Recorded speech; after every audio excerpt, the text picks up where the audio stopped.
ಇಂದಿನ ವಿಡಿಯೋ ಶಿವಸಹಸ್ರನಾಮದ 38ನೇ ಸ್ತೋತ್ರದ ಬಗ್ಗೆ. ಶಿವಸಹಸ್ರನಾಮದ 38ನೇ ಸ್ತೋತ್ರವು ಹೀಗಿದೆ. ರೌದ್ರ ರೂಪಂಶುರಾದಿತ್ಯ ಬಹುರಶ್ಮಿ ಸುವರ್ಚಸಿ ವಸುವೇಗೋ ಮಹಾವೇಗೋ ಮನೋವೇಗೋ ನಿಶಾಚರಃ. ಈ ಸ್ತೋತ್ರದಲ್ಲಿ ಶಿವನ 9 ನಾಮಗಳಿವೆ. ಈಗ ಶಿವನ ಈ 9 ನಾಮಗಳ ಅರ್ಥವನ್ನು ವಿವರವಾಗಿ ತಿಳಿದುಕೊಳ್ಳೋಣ. ಶಿವನ ಮೊದಲ ನಾಮವು ಹೇಗಿದೆ. ಓಂ ರೌದ್ರ ರೂಪಾಯ ನಮಃ. ಈ ಶಿವನಾಮದ ಅರ್ಥ ತುಂಬಾ ಕೋಪಗೊಂಡ ನೋಟವನ್ನು ಹೊಂದಿರುವ ಆ ಭಗವಂತನಿಗೆ ನಾನು ನಮಸ್ಕರಿಸುತ್ತೇನೆ. ಶಿವನ ಎರಡನೇ ನಾಮ ಹೀಗಿದೆ. ಓಂ ಅಂಶವೇ ನಮಃ.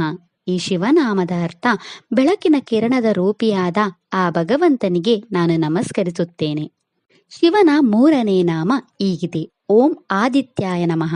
ಈ ಶಿವನಾಮದ ಅರ್ಥ ಸೂರ್ಯನ ರೂಪಿಯಾದ ಆ ಭಗವಂತನಿಗೆ ನಾನು ನಮಸ್ಕರಿಸುತ್ತೇನೆ. ಶಿವನ ನಾಲ್ಕನೇ ನಾಮ ಹೀಗಿದೆ. ಓಂ ಬಹುರಶ್ಮಿಯೇ ನಮಃ. ಈ ಶಿವನಾಮದ ಅರ್ಥ ಹಲವಾರು ಬೆಳಕಿನ ಕಿರಣಗಳನ್ನು ಹೊಂದಿರುವ ಆ ಭಗವಂತನಿಗೆ ನಾನು ನಮಸ್ಕರಿಸುತ್ತೇನೆ. ಶಿವನ 5ನೇ ನಾಮ ಹೀಗಿದೆ. ಓಂ ಸುವರ್ಚಸಿನೇ ನಮಃ. ಈ ಶಿವನಾಮದ ಅರ್ಥ ಸುಂದರ ಕಿರಣಗಳನ್ನು ಹೊಂದಿರುವ ಆ ಭಗವಂತನಿಗೆ ನಾನು ನಮಸ್ಕರಿಸುತ್ತೇನೆ. ಶಿವನ 6ನೇ ನಾಮ ಹೀಗಿದೆ. ಓಂ ವಸುವೇಗಾಯ ನಮಃ. ಈ ಶಿವನಾಮದ ಅರ್ಥ ಗಾಳಿಯ ವೇಗವನ್ನು ಹೊಂದಿರುವ ಆ ಭಗವಂತನಿಗೆ ನಾನು ನಮಸ್ಕರಿಸುತ್ತೇನೆ. ಶಿವನ 7ನೇ ನಾಮ ಹೀಗಿದೆ. ಓಂ ಮಹಾವೇಗಾಯ ನಮಃ. ಈ ಶಿವನಾಮದ ಅರ್ಥ ಅತ್ಯಂತ ವೇಗವನ್ನು ಹೊಂದಿರುವ ಆ ಭಗವಂತನಿಗೆ ನಾನು ನಮಸ್ಕರಿಸುತ್ತೇನೆ.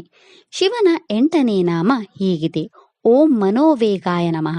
ಈ ಶಿವನಾಮದ ಅರ್ಥ ಮನಸ್ಸಿನ ವೇಗವನ್ನು ಹೊಂದಿರುವ ಆ ಭಗವಂತನಿಗೆ ನಾನು ನಮಸ್ಕರಿಸುತ್ತೇನೆ. ಶಿವನ 9ನೇ ನಾಮವು ಹೀಗಿದೆ. ಓಂ ನಿಶಾಚಾರಾಯ ನಮಃ. ಈ ಶಿವನಾಮದ ಅರ್ಥ ರಾತ್ರಿಯಲ್ಲಿ ಸಂಚರಿಸುವ ಆ ಭಗವಂತನಿಗೆ ನಾನು ನಮಸ್ಕರಿಸುತ್ತೇನೆ. ಇದಿಷ್ಟು ಶಿವನ 9 ನಾಮಗಳ ಬಗ್ಗೆ. ನಾಳೆಯ ವಿಡಿಯೋದಲ್ಲಿ ಶಿವಸಹಸ್ರನಾಮದ 39ನೇ ಸ್ತೋತ್ರದ ಬಗ್ಗೆ ತಿಳಿಯೋಣ.